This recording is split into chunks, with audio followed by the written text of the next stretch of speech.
The film starts when he's young, pre-college, um, 17, 18, this kind of rebellious kid that's maybe too smart for his neighborhood.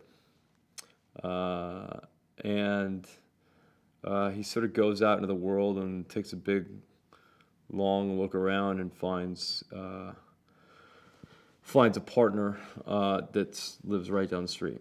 Um, and uh, and so then it carries through the from sort of his first consumer product that he ever created, all the way to the consumer product that he created that probably changed uh, Apple the most, definitely changed his business the most, all the way through the invention of iPod. What the film does is it sort of says, all right, well, what was happening backstage? And what was happening 2 years backstage and 5 years backstage and 10 years backstage? And what was the battle? Um, how did someone become the type of person that can build that many brilliant things consistently and constantly that people love, enjoy, and appreciate? Um, I mean, he's that unpeeling that onion and getting to sort of like, well, what's the center of that? I think is what's entertaining about this story. Steve Jobs found a lot of inspiration from music. Um, huge Bob Dylan fan, and I'm sure that I think part of his rebellious nature um, probably came from just like consistently consuming the words of Bob Dylan. We kind of hit it off right off the bat, and I think both have the same passion to tell a story that really honors this guy and that experience. And you know, it's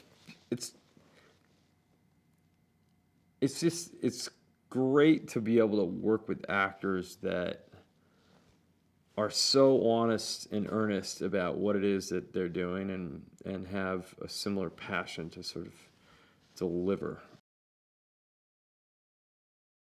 Dermot's hair is like phenomenal in this movie. I give him a very hard time about his hair because he has more hair than I think humanly. I think he's got an extra gene because his hair is actually built for the late 1970s and early 1980s because it's almost like somebody put a helmet on. When I met Josh, I was like, God, you're more like Steve Jobs than I am.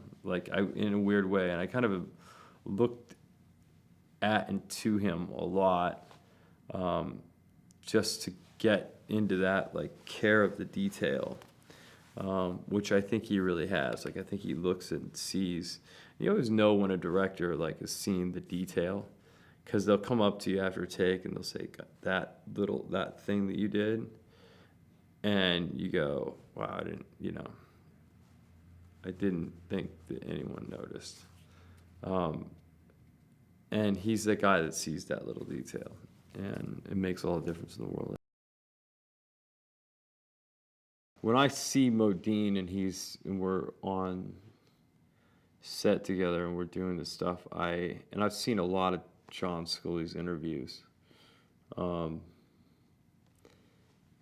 Man, it's eerie, like in a way when he's sort of in his mode, how close he is to that persona of the essence of Scully.